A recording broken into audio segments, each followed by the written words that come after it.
TV, where your news comes first. This is Good Morning Nebraska. Welcome back. Well, there's certain things that you can do on the internet to help promote your business. And with us here, we have Mark Lockwood from internetmarketing.com. Hello, Mark. Hello. So first of all, article submissions. Explain what this is.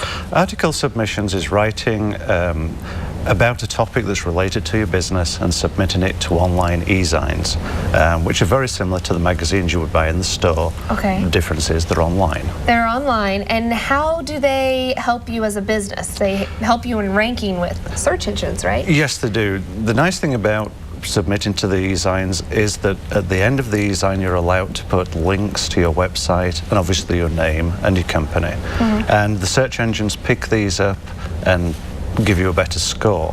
Plus, other people can go on the ezigns and they can take that letter or article that you've written and put it into their website. The rules are they must give you credit for it. Okay. So that gives you another link. Absolutely. So this can give you that another edge to making sure that someone's searching you out. Yes, for sure. It's a fantastic way for spreading news about the products that you have to offer, plus the services within your business. Now, talk about, can you resubmit articles? Do they have to be different? How does that work? Most search engines will allow the articles to be very similar.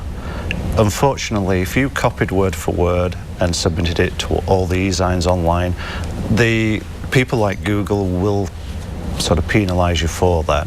The idea is generally to alter several words within each article that you submit to different ezigns, and that way it gives you credit for each one being individual.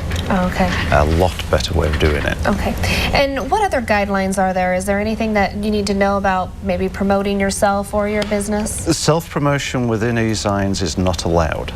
The article must be related to the topic, obviously, that's being discussed or you wish to discuss. They allow at the bottom of every ezign a little area there for self-promotion, and that's the area that you put about your business and yourself. Okay. And if you want to get started, what do you need to do? Generally, go onto Google or any other search engine and do a search for ezigns that are related to the topic of your business. And you can readily sign up with these groups. Some of them even allow you to do some of the auditing, to read other people's articles, to actually grant them permission to be published. And then you can start publishing. And once you start publishing, it grows from there. Very good. Internetmarketing.com, and Mark can help you out there. That's where you can go for more information as well. We'll have a link to that on our website, nebraska.tv. Mark, thank you. Thank you. Great topic. We'll be back.